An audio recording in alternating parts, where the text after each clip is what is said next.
amigos y amigas de Línea Verde? Estamos haciendo el día de hoy un nuevo especial con Ricardo Giesecke, con Carlos Soria y quien les habla, Sandro Chávez. Un poco para comentar lo ocurrido con el derrame de petróleo en el distrito de Ventanilla y que, como todos ustedes saben, ha traído un conjunto de opiniones, críticas y aportes de qué hacer y de qué no hacer. Así que aquí entre los tres vamos a tratar de un poco de desmenuzar lo que ha ocurrido, el impacto que está teniendo y de lo que debería hacerse y no hacerse. Así que bienvenidos al programa, bienvenido Ricardo, bienvenido Carlos a esta conversación. Así es que... Hola Sandro, buenos días, ¿qué tal? ¿Cómo estás, Carlos? Hola, amigos. ¿Cómo le va? Bien, Ricardo, a ver, ¿qué nos comentas tú? A ver, con el tema. hoy es el día 8 después del crimen, ¿no? Ajá. En realidad es el día 8 contando desde el día del crimen. Y efectivamente no he escuchado en ningún sitio la palabra delito ambiental. Y en realidad, normalmente cuando hay un choque, alguna cosa en los carros te dicen sí, pero la pena va junto con un delito, que puede ser voluntario o involuntario, pero delito, ¿no es cierto? Si no, aquí el doctor Soria nos aclarará desde el punto de vista jurídico. Pero nosotros no podemos llamarle solamente desastre, porque en realidad esto es un delito que genera un desastre. No es un fenómeno natural que genera un desastre, ¿no? Entonces, ahí tengo una cosa. La segunda es, me parece que es muy importante entender la actitud de esta empresa, la actitud de Virrey, la actitud de Colonia, la actitud de salir con esta, como dije antes, señora de nombre impronunciable, que dice, nosotros no tenemos responsabilidad de nada, allá la DICAP y no sé, y la Marina de Guerra de frente, ellos son los que tienen la culpa, porque no nos avisaron, si nos hubieran avisado, no hubiera pasado. Todas estas cosas se van derrumbando y desapareciendo, pero lo que queda es la flagrante mentira, el flagrante desprecio por la autoridad, por los peruanos, por la gente, por todo el mundo. Yo estoy seguro que esto no se le ocurriría ni levantar la voz, ni decir nada si hubiera estado en las costas de Francia o de Estados Unidos, ¿no es cierto? Incluso creo que ni de México. Sí, pues. Porque ahí le ponen la campana del silencio encima y el láser que lo desaparece, ¿no es cierto? Entonces, por eso yo decía siempre, en realidad lo que nos queda a nosotros frente a esta actitud de decir, ¿saben qué, señores? Mejor váyanse, porque en realidad nos han generado un problema tan grande, nos han generado un daño tan terrible, y encima este daño moral de creer que están por encima de la ley y de la verdad y de la mentira, y han salido hasta los testimonios de estos veleristas, ¿no? Que están pasando entre las 3 y las 5 de la tarde, han escuchado el ruido, se sabe que eso ha sido la rotura del manifold de ahí abajo del barco, y ellos insisten en decir el oleaje. Ahora, El oleaje ha aparecido 6 horas, 8 horas después. Ricardo, pero acaba de salir un preinforme, vamos a decirlo así, de ¿Sí? y que nos está diciendo efectivamente Exacto. que aquí las cosas han sido de otra manera, ¿cierto? Exactamente. O sea que ahí los está desvistiendo un poco y mirando la de mentira de Repsol, ¿no? Exacto, yo creo que ellos han estado totalmente descuidados de esto de hace tiempo. Hay un informe que dice Navy, que es un informe que hace la Marina con la DICAPI, de cómo en el año 2014-2015 instalan el sistema de poner en ejecución este sistema de estar listos al estilo de los bomberos. Vamos a hacer prácticas en frío, vamos a ver cómo reaccionaríamos, dónde están los barcos, dónde están los botes, dónde están las mangueras, cómo vamos a hacer toda esta cosa. Y empezaron a hacer su revisión, pues, de todos los sistemas de contingencia, ¿no es cierto? Sobre todo el de Repsol mismo. Y después desaparece, no hay más informes, nunca. O sea, esas cosas como en el Perú, se hace una vez y ya de aquí todos los meses, que nos acordemos, porque al final no vuelve a pasar. Y yo tengo la impresión de que algo de culpa de eso o de responsabilidad tiene también Cocinelmin y UEFA, que no han estado haciendo las inspecciones de prevención, de saber que todas las cosas y los protocolos están en su sitio, y de que el plan de contingencia es algo que se puede poner a funcionar como los bomberos, ¿no? Los bomberos viven en sus cuarteles, pero están listos y en sus marcas, y todos están con las rodillas y la punta de los dedos de la mano en el suelo, o sea, para salir corriendo. Acá no. Esto es una cosa que se ha ido convirtiendo hasta que se ha convertido pues en una cosa de diario, y esa monotonía del diario es fatal. Es como quien sale a volar un vuelo en transatlántico y dice, no va a revisar nada, ya me lo conozco. No lo dejan subir al avión, ni al piloto, ni al copiloto, ni al mecánico, ni a nadie. Claro. Tienes que revisar punto por punto delante de un inspector que está mirando. Así es. Y está grabando. Y si tú no puedes presentar la grabación de cómo has repasado punto por punto todos los puntos que hay de contacto en el medio, etc., listo, hasta ahí llegaste, ¿no? Ese es un primer punto que quería ponerlo en la mesa porque me parece que es inaceptable. O sea, independientemente, como tú dices, de todos los detalles que se han hablado, los especialistas y las cosas, y los daños terribles, de verdad que tengo el alma un poco estrujada de ver tanta muerte y desolación que no tenía por qué ser, que no tenía ninguna razón de eso. No, además cinismo, ¿no? Cinismo de la empresa. Cinismo. Ahora, Carlos, al inicio, yo lamento mucho que la ministra haya salido a decir, no tienen plan de contingencia, y después nos hemos enterado que sí había plan, que estaba por ahí, que no era muy transparente. ¿Y qué hay detrás de todo este asunto? Más normativo, protocolos, esas cosas. Ahí estás, ahora sí. Buenos días. Okay. Buenos días. O sea, uno de los problemas creo que ha evidenciado este accidente es la precariedad de nuestra gestión ambiental. Tenemos un sistema de evaluación ambiental que por efecto de las décadas neoliberales que hemos vivido se ha ido volviendo cada vez menos relevante. Al punto que tenemos pues estos planes de contingencia que nadie sabe dónde están a la hora que ocurre el incidente, y entonces hay la discusión sobre si hay, no hay, etcétera. Y lo cierto es que hay un estudio de impacto ambiental aprobado, hay un plan de mitigación, hay un plan de contingencia, todo existe. El problema es dónde está. Esto es algo que hemos discutido en los casos de Amazonía, por ejemplo. ¿Tiene sentido tener el plan de contingencia fuera de la instalación o tiene que estar en la misma instalación, en la gerencia, en varios sitios, ¿no? Y como hemos visto en otros temas, inclusive, cuando haces una capacitación al personal de tu institución, tienes que capacitarlos a todos, porque lo más probable es que el incidente ocurra cuando es medianoche, quedó el guachimán, en fin, todos tienen que estar informados de cuál es la línea de respuesta inmediata frente a un incidente de este tipo, ¿no? Y eso es lo que tenemos. De otro lado, tenemos estudios de impacto ambiental que son no solamente precarios, sino que carecen de información relevante, ¿no? Entonces, es extraño. Y como nos decía Ricardo, qué respuesta más singular la de esta representante de la empresa, que ha salido a decir todo lo que hemos visto en los últimos días, y sin embargo en el 2013, cuando ocurre el otro derrame en el mismo sitio, la respuesta es otra. Y hay mangas, hay gusanos en el agua, están recogiendo, ¿no? Yo quiero resaltar un hecho que me parece por lo menos debería llevar a una mini investigación, y es el hecho de que ahora se dice se derramaron 7 galones y son 6.000 barriles. Y todos los derrames anteriores dicen que han sido menos de un barril. O sea, tengo serias dudas, ¿no?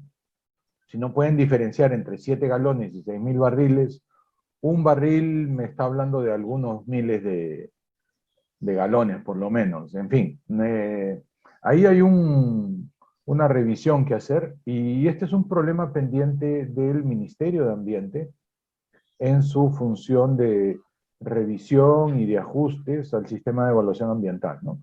Lo hemos dicho en varios textos que he publicado con colegas e individualmente, conferencias. Tenemos unos estudios de impacto ambiental que son como si fuéramos a cernir harina, pero los huecos permiten pasar rocas, ¿no? O ladrillos. Entonces no estamos cirniendo. Bueno, eso es lo que pasa con nuestros estudios de impacto ambiental. No se hacen las preguntas relevantes, cortan y pegan. Hay casos que son tan groseros que hasta la propia Contraloría le dice, oiga, usted se ha cortado y se ha pegado este estudio de otro país, no, ni siquiera vinculado con el caso que discutimos, en fin. Esto hay que cambiarlo, ¿no? Y entonces necesitamos planes de contingencia que son más activos, que están entrenados con la población. Aquí, como hemos visto en la respuesta inmediata y como estamos viendo también en la declaratoria de emergencia del gobierno, es un tema que va más allá de la empresa, ¿no? Involucra la respuesta organizada de toda la sociedad. Y eso es algo que no solemos hacer. Somos un país o una cultura eh, que tendemos más bien al conflicto, a la poca capacidad de coordinación, al no establecer puentes, ¿no? Entonces, dentro de un ministerio, cada viceministro jala para el lado que quiere, por ejemplo, ¿no?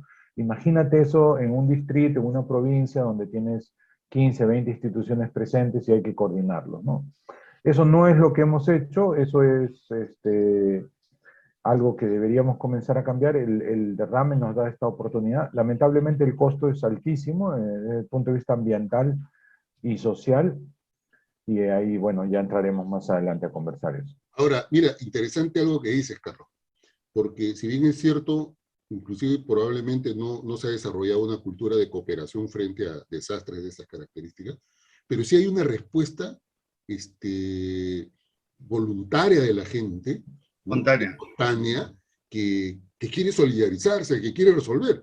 Y ahí el Estado no ha cumplido todavía un rol importante, porque lo que ha hecho es permitir que municipios manden a sus trabajadores o sociedad civil se meta al asunto con todo gusto, por supuesto, pero sin la protección adecuada en el manejo y la manipulación del petróleo, ¿no? Que está embadurnado de muchas de las aves y mamíferos que hemos visto, pero que va contra su propia salud. Y permitir eso y no protegerlo, me parece sí un problema grave. Varias personas de estas, yo espero que no tengan problemas de salud, pero entonces eso nos está revelando el nivel de precariedad, inclusive a ese nivel, ¿no?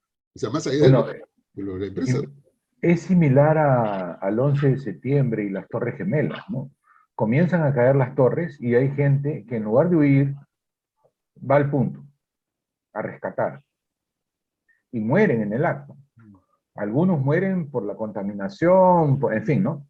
Bueno, esa es la gente de la que tú estás hablando. No tenemos respuesta para ellos y peor es que en el mundo antes los hemos abandonado, ¿no? Esa preocupación de la gente con la capacidad de respuesta se ve en este tipo de derrames y lo que es gravísimo es la indolencia de la empresa de no organizar la respuesta inmediata, quizás por algunos análisis que en algún momento podamos enterarnos, pero lo concreto es que han dejado de expandir la mancha de petróleo, ¿no? Causando un impacto mucho más grande del que debería haberse contenido. ¿Y por qué crees, Ricardo? ¿Cómo sucede? Ya, viene el derrame, se supone que se implementa esta salchicha, que es la que contiene, digamos, al petróleo y no permite que se expanda. Bueno, parece que eso no funcionó, porque ha llegado ya a Barranca y quizás más allá. No ha habido las barreras flotantes. Ajá. No ha habido barreras flotantes. Y acuérdate que esto no está ni siquiera en la rada donde apoderan los barcos comerciales y todo. Estos tienen una longitud casi a mar afuera. 4,5 kilómetros adentro, más claro, o menos. ¿Por qué es mar afuera? Para evitar justamente, según ellos, que los maretazos normales de los fines de Semana Santa y esto, ya no había distribución de GLP, no podían descargar nada.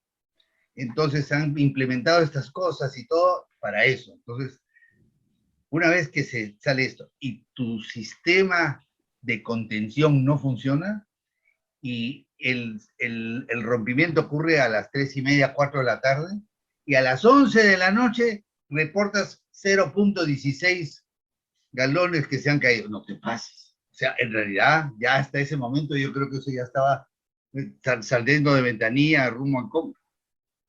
Entonces, yo tengo la impresión de que además el dimensionamiento real de la cosa no está terminado de hacer. La corriente de Humboldt sigue caminando rumbo a ¿cómo se llama? Por lo menos a Piura y Tumbes. Así va. Y no se detiene. Entonces, aquí hay tantas otras cosas adicionales cuando digo que el dimensionamiento de la catástrofe, porque como es bien sabido, el film de petróleo que cubre el agua es un film que se agarra bien entre sí y no solamente reduce la entrada de luz, de oxígeno. Y todo lo que queda debajo de esa capa empieza a morir ahogado, ahogado de verdad por falta de oxígeno. Entonces, hay un tema que va corriendo y va corriendo y se va expandiendo. Alguien me contaba que por la altura de Huacho ya se veía la cosa como caminaba, ¿no es cierto? Acuérdense, ¿sabe qué? Yo me estoy acordando, en alguna época, cuando la Costa Verde estaba recién empezando, era el botadero de basura. Sí. Y esa basura, ¿hasta dónde llegaba? Hasta Huacho. Hasta Huacho y hasta Trujillo han encontrado las envolturas de helados, de cosas, de baño. O sea, no es una cosa que se va a parar sola. Eso no es que se va a extinguir.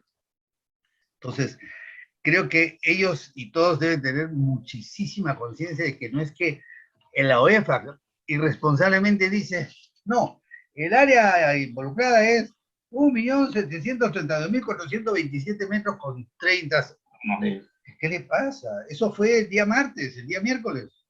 O sea, inclusive, Carlos, tú no me dejarás mentir, cuando tú sacas una norma y eres consciente de que lo que estás colocando no va a ser exacto porque puede ir variando y va a ir variando, le dejo pues ¿no? la cuestión y en adelante o se podrá agregar. O dices, al día de hoy es tanto. Claro, pero si lo dejas así cerrado como lo han sacado, me parece que entonces tienes que sacar otra norma que...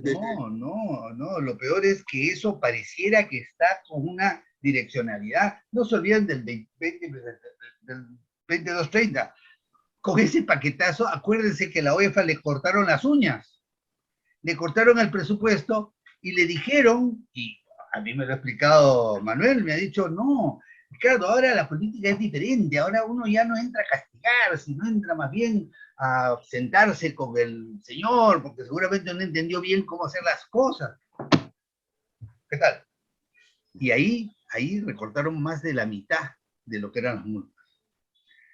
Y no es que las multas fueran suficientes, ni mucho menos, pero recortaron a la mitad es una forma de actuar del Estado.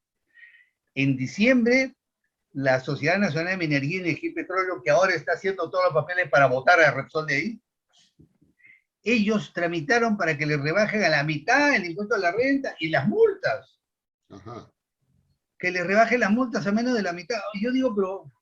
¿Y ahora? ¡Qué barbaridad! Sí, estos señores se tienen que ir porque no han dicho... ¿O por qué le van a cobrar tampoco? Y te cuento que cuando uno mira quiénes conforman los directorios ahorita, está toda la manada que es dueña de Lima y Perú. O sea, el directorio actual tiene ahí gente que todos se conocen, gente de rancio abolengo y harta plata, ¿no es cierto? Cooper, en fin, hay un montón de nombres conocidos que están ahí. Y entonces, maldición, empieza a hacerse muy débil el piso sobre el que están parados. Sobre todo por la actitud tan absolutamente ridícula. Esta vaina de decir que no pasó nada, 0.16, ¿no? Decían 0.16 de barril. La diferencia, Carlitos, es un barril tiene 42 galones y 6.000 barriles tienen 250.000 galones. Entonces, en realidad es de 42 a 250.000. No es un error, pues, de estimación. O sea, hay una sinvergüenzura, un cinismo, una estupidez supina de la señora que comunica cosas de una empresa que no tiene idea si habla en galones, barriles, litros. Pero ¿tú no crees que ese tipo de explicación tiene un trasfondo? Porque no creo que sean tan... O sea, ahí yo haría un análisis más bien simbólico, ¿no? Claro. De las formas, el comportamiento sobre la escena, etcétera, ¿no? Y me recuerda un día que llego al CERNAM, ¿no? En aquel periodo en el que estuvimos, y en la puerta, una abogada que ha sido mi alumna y la conozco, otro que no sé quién es, pero parece el dueño del circo, y me entero que es una empresa de estas, ¿no? Y que quiere una reunión inmediatamente, porque ellos están acostumbrados que lleguen y tienen la reunión. Claro. Entonces, bueno, vaya, hable con la secretaria, averigüe, vea cuándo hay cita y genial, nos reunimos. No regresaron, porque ellos, la reunión es el rato que llegan, digamos, ¿no?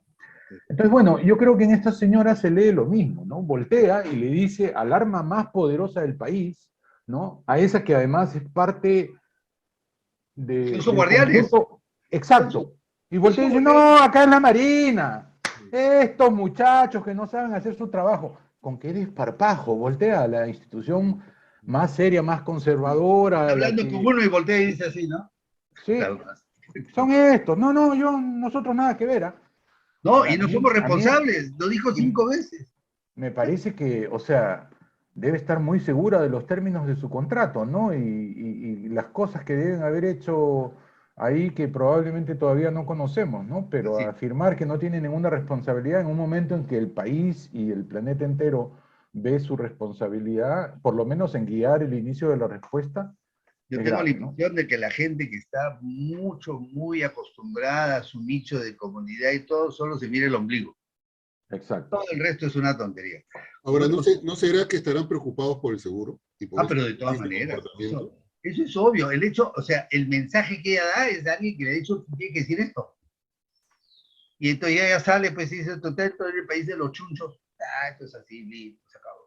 Todos tienen la culpa menos nosotros. Ese más o menos es el mensaje. Pero nosotros no podemos tener la culpa. Así es. Nosotros no seremos Dios, pero estamos una gradita abajo nada Muy más. cerca, muy cerca. Muy cerca, claro. Ahora, pero este error también lo he visto en otros casos, ¿no? Cuando de pronto tienes la empresa minera más importante del país en el medio del conflicto y el gerente sale a decir, yo no me reúno con estos indios borrachos, ¿no? No son iguales que yo, no tengo nada que conversar con ellos. Bueno, es lo que la señora gerenta le acaba de decir a los de la Marina, ¿no? Igualito. Pero además el desprecio es el mismo y todo. Y yo estaba pensando, años que tengo conversando con la gente de Tía María. Y el esquema ese es un esquema que genera un riesgo letal para el valle, para las personas, para todo el mundo, porque tú vas a poner una chancadora que va a chancar 100.000 toneladas por día. ¿Tú sabes lo que es chancar 100.000 toneladas por día? Es una chancadora gigantesca. Y tienen el desparpajo de decir que no van a salir ningún tipo de polvo. Hello. Y están exactamente en la cota 1000 sobre la cabeza del pueblo y del valle. Donde estamos, ¿no es cierto? No hay manera de evitarlo. No hay manera de evitarlo. Y entonces no le vamos a echar agua y van a hacer que van a tener la catarata del Niágara ahí echando agua. O sea, 1. 2, se llevan eso y se lo ponen en la pampa cachendo, van a tener 90 millones de toneladas permanentemente lixiviando, porque tienen que lixiviar entre 80 y 90 días, 100.000 toneladas por día, saca tu, ¿no es cierto?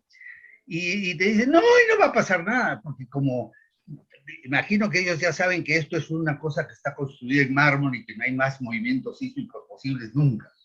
En realidad eso se va a romper de todas maneras en algún momento, como el menor movimiento sísmico, y está directamente sobre la quebrada que va al río.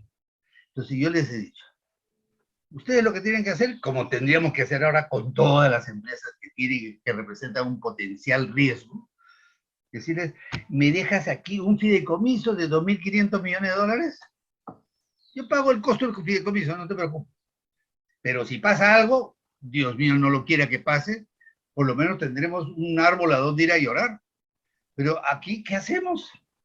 Ahora, Ricardo y Carlos, miren ustedes, si ellos dicen que se cayeron 7 galones, digamos que se pueden caer 7 galones en 1 segundo, 2 segundos, porque, digamos, yo supongo que la fuerza del motor o de aquello que Las bombas bombean un caudal brutal. Correcto. Entonces, eso no puede ser, digamos, que termine, digamos, para 6.000 barriles que se haya producido en 1 minuto. Eso ha tenido que tomar más de media hora o más. Y eso nos está mostrando un conjunto de debilidades que hay en la operación de esta descarga. Entonces, la pregunta es, si acá el municipio pasa y te encuentra que no tienes tal o cual cosa, etcétera, te cierran pues la tienda. Y no puedes reabrirla hasta que cumplas con el conjunto de elementos con los cuales tú dices, no, sí, yo puedo operar en esta tienda, ya tengo todo lo de seguridad, etcétera, etcétera. Yo me pregunto, ¿y ahora, si la empresa acaba de demostrar que no tiene capacidad de operatividad con seguridad y protección para el lugar donde opera?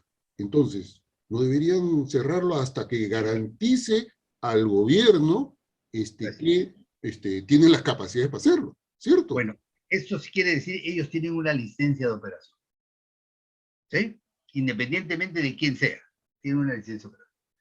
Estás mal operando, has generado un desmayo, has generado el incendio, ¿no es cierto? Gigantesco. Te retiro la licencia de operación hasta que volvamos a tener todo en orden. Es el primer paso a decirles, bye bye.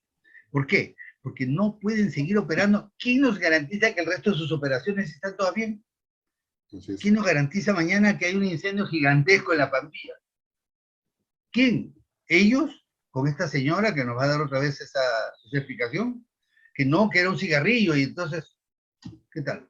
No, yo por eso digo, creo que las cosas están bastante claras. Hoy día ya con todo este tema del cinismo, la sinvergüenzura, la grosería, etcétera, y además de que efectivamente no están funcionando sus sistemas de seguridad en alto momento.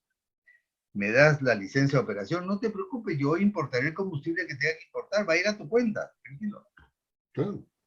¿Cierto?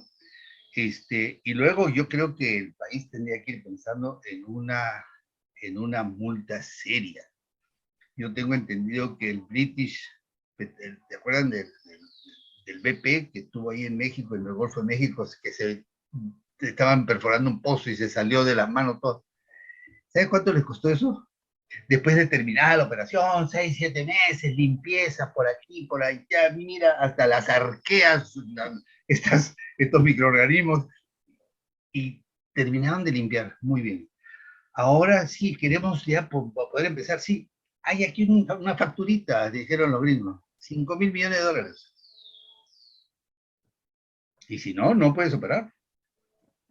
¿Por qué? Porque es lo menos, y te habían contaminado todas las costas de la bahía de México, Houston, etcétera, todo un desmadre gigante. ¿Cómo vamos a hacer nosotros? ¿Nos vamos a ir tranquilos? Porque ellos van a decir, no, no, ya está todo en orden, tranquilo. ¿Cuánto es? 200 millones de soles allá, 300 millones, tranquilo, acá está la chiquera, hasta acá más sencillo. Eso no es así. ¿Quién va a pagar el resto de aquí hasta Chimbota? La contaminación y la vaina y la vida de las gentes alteradas. ¿Sabes qué? Eso, por eso te digo, lo que tú has mencionado me parece perfecto. Ahorita le retiro la licencia de funcionamiento. No me operas más. Aquí quedan cerrados todas tus entradas, todos tus barcos. No entra más. Esa marina de guerra, ya, va a impedir que vengan tus barcos. Y no es desabastecimiento del Perú ni nada. 1.000 barcos pueden traer el GLP y además puede venir por camión, porque el GLP se produce en Pisco. Pero una cosa adicional, yo lo que creo es que es un error del gobierno empezar a echar cifras, porque están mandando cifras, 180 millones de soles, 150. Me acaban de mandar unos amigos de Pemex. Me dicen que lo más probable es que sea algo que yo había estimado primero, que no son 6.000 barriles, que es más bien alrededor de entre 20 y 30 mil. ¿Sí? Entre 20, por lo que están mirando de la mancha gigantesca que se está haciendo. Porque ya se derramó. Yo me imagino que el barco debe haber cerrado su último con puertas, ¿no es cierto? Carlos. Y además hay el elemento de ser una columna de agua, entonces Claro. la fractura se produce en un nivel inferior, ¿no? Y ahí comienza a esparcirse, moverse, hay partes de petróleo que no vemos. Cerca de 14 y 18 metros. Imagínate. O sea, ahora, yo creo que un tema que los coge también desprevenidos y que muestra la precariedad del sistema de evaluación ambiental es el ejemplo de los alcaldes, ¿no? Saliendo a reclamar, que van a exigir, que van a denunciar, que se debe hacer, y en realidad lo que deberían hacer es convocar a su comisión ambiental municipal, así es. hacerse presentes en el sitio, comenzar a recoger datos y hacer un informe sobre la implementación de ese instrumento de gestión. Y en función de sus competencias, emitir una opinión, una recomendación a la autoridad pertinente, ¿no? En lugar de eso están, como Y el todos Callao, en Perú, el que Callao no, venga otro a hacer lo que yo necesito, ¿no? y el Callao Perdón. no tiene su CAR, la Comisión Tiene su Ambiental Regional. Claro, tienen una ambiental municipal, cada municipio, y No, pero hay tiene una regional. la región del Claro, Callao. Bueno, sí. Hay claro. ese doble nivel, ¿no? Entonces deberías tener una en el municipio, otra en la provincia, otra en la región. Bueno, todo eso está un poco descuidado, un poco abandonado, por básicamente el interés de las industrias extractivas de evitar que la gente se organice y tenga un punto de vista sobre el medio ambiente en su comunidad, ¿no? Entonces, por un pequeño actor que tiene problemas en justificar su intervención, en realidad el sistema está postergado, ¿no? O sea, es un punto bien, bien importante, Carlos. O sea, una de las lecciones aprendidas es que nuestro sistema no está funcionando en varios lugares, inclusive está totalmente, digamos, cerrado, y lo que debería hacer el Ministerio del Ambiente es volver a rearticularlos, a ordenarlos, a fortalecerlos, para que empiecen a funcionar, porque esto no va a ser el primer, ni es tampoco la primera, claro, el desastre es grande, pero hay desastres chiquitos a cada rato y todos los días, y no hay una respuesta eficiente frente a eso. Claro, y lo grande de este desastre es que lo estamos viendo, ¿no? Sí, claro. Eso es lo grande, porque en la Amazonía ocurren a cada rato y no No, nos enteramos. yo he dicho siempre que en la Amazonía se debe haber derramado unas 50 veces todo lo que se ha derramado acá. Y que estoy convencido, porque alguna vez hicimos algunos cálculos, todo el petróleo que ha salido de la Amazonía, vendido a los precios de hoy, no cubre la rehabilitación ambiental de la Amazonía. Y entonces, ¿qué tal negocio, hermano? ¿Qué tal negocio? O sea, has destrozado cientos de miles de kilómetros cuadrados de vegetación, animales, personas. No puede ser. Y claro, como sucedió allá, como en la época del terrorismo, es allá lejos, no sé qué será, ¿no? Cuninico, un caso típico donde Petroperú, el Estado, se hizo el idiota, se puso media vuelta y no atendió nada. Donde tenía que haber dado de todo. Yo me acuerdo que salió un día y repartió botellitas de agua. Bueno, para ir cerrando, el Ministerio del Ambiente ha emitido una resolución ministerial, me parece, declarando en emergencia ambiental. De antología, de verdad. ¿Qué comentario le merece? Es una resolución de antología, es una cosa impresionante. Finalmente termina con una tabla de cosas, y en la primera tabla se repite 3 veces una cosa. O sea, que no tiene el menor cuidado, ni siquiera en la redacción de una cosa mal hecha. Y yo no sabía que tú podías declarar en emergencia solito por ti ante sí como un sector. Aquí esto no se supone que una declaración en emergencia ambiental se supone que tendría que tener pues un decreto supremo. O sea, yo entiendo de que hay un comité de crisis que es el que han creado en el último consejo de... Acá no se menciona, no existe. Claro, exactamente, ese es un problema, me parece, esa resolución, porque debería ser en el contexto de esa decisión. No lo plantea. Dos, tiene actividades efectivamente que se repiten, que es como que el que estaba terminando haciendo la redacción se lo han arrachado, ya trae para acá, y no ha habido un cuidado de revisar, digamos, redacción y actividades que se repiten, ¿no? Y además termina siendo un listado de actividades y funciones que obligatoriamente tienen que hacer cada uno de estos sectores. ¿Cuál es lo nuevo? Nada. Carlito. Bueno, yo creo que lo que tratan aquí es de definir el área impactada, ¿no? Y hoy, ¿no? Y entrarle a tratar también de definir quiénes quedan liberados de las restricciones para contratar en capacidad de respuesta frente a esta emergencia. Pero por otro lado se les cruza con la idea de armar un plan. Entonces creo que están las 3 intenciones reflejadas en el documento, ¿no? Y pues con la premura que nos indica Ricardo, esto va a tener que irse ajustando porque no da una cabal respuesta, ¿no? al desafío adelante. No propone una respuesta, ¿no? Exacto. Y mi último comentario es respecto de los estudios de impacto ambiental que tú mencionaste, que es exactamente cierto. Es como los proyectos. Su proyecto que necesita el ministerio para hacer inversión, todos son copia y calco de todo. Yo había propuesto que en realidad el Ministerio del Ambiente ejecutara y sea el responsable de todos los estudios de impacto ambiental. Grandes, chiquitos, medianos, ¿cuál es el problema? Contratas a tus consultores, haces tu pequeño esto, y esos van y lo hacen donde tienen que hacerlo y lo hacen bien, y son responsables ante el ministerio. Si es una cosa muy grande, muy bien, haces un fideicomiso, la empresa X, grandota, no sé, Chinalco, quien sea, pone lo que estima. Estimamos que el estudio va a costar 10 millones, ponga 15 en el fideicomiso. el ministerio y el MINAM sacan unos términos de referencia, se aprueban entre todos, se airean en el público, y de allí haces tu concurso internacional. Y gana el que gana. Y entonces se hace el estudio, pero tú tienes un supervisor que lo acompaña para el fiel cumplimiento de los términos de referencia. Cuando hace el último informe y tú haces el último pago, ya no tienes que revisar el estudio de impacto ambiental, pues hermano, ya lo has revisado en detalle durante toda la ejecución.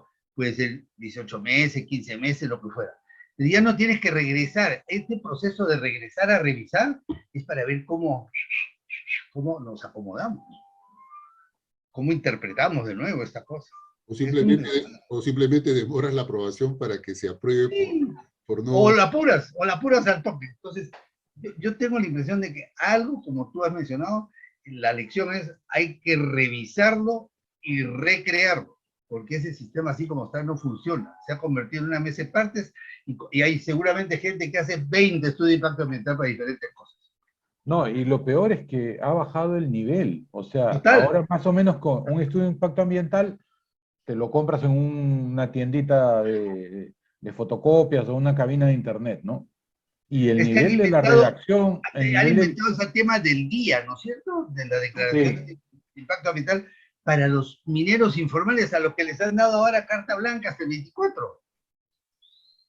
Claro, pero la DIA está en un montón. O sea, también hay un crematorio contra natura en el Hoyo Rubio, hay autopistas, lo que quieras, encuentras, ¿no? El propio aeropuerto de Chinchero. El nivel de las consultoras que hacen estos estudios es lamentable, ¿no? Y lo que demuestra es que hay una decisión previa que es de que el proyecto va porque va. Entonces, No tráeme hay los un datos que listado, sean. no hay un listado de consultoras de estudio de impacto ambiental que el Estado revisa así como la SUNEDU y dice, estas sí, estas no. Deberían certificarlas, cierto.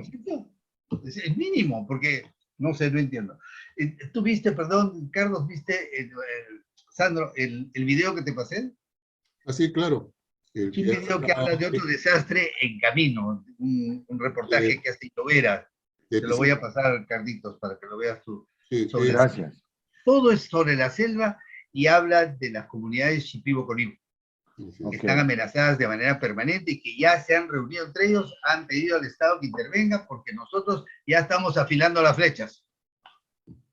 Sí. Grave la situación, pues amenazados por cocaleros. Esto va a ser el inicio de... ¿no? Pero además tiene que ver justamente con estas contaminaciones, estos desastres ambientales y todo. No pasa nada. Aquí en este caso se lavan las manos, el Ministerio de Ambiente dice, ese no es mi tema. El Ministerio de Agricultura dice, ese no es mi tema. Entonces, ¿de qué es el tema? Nadie. Y al que diga que no, que diga que no, lo regaña Repsol. Así es. Que vaya a almorzar a Repsol. Bueno, muy bien, Ricardo. Carlos, gracias por su tiempo, gracias por los comentarios y las opiniones. Por favor, nada más. Los comprometo para conversar la próxima semana, quizás justamente sobre este tema de la Amazonía, que creo pues importante. Sí, claro. Y ahí podemos de repente también invitar a otro amigo que está trabajando en el tema. Y con todo esto, entonces, con las reflexiones y las ideas que hemos mostrado, esperemos que los que nos han acompañado les permita tener una mayor reflexión y opinión sobre lo que está pasando. Así es que la gran conclusión es que en materia ambiental todavía necesitamos trabajar fuerte, fortalecerlo, y creo que el Ministerio del Ambiente y sus funcionarios tienen hoy la oportunidad, ojalá, de poder rectificar y de poder mejorar la situación en la que estamos. Así que, muchas gracias, que pasen un buen fin de semana. Y abrazos, amigos. Próximo programa.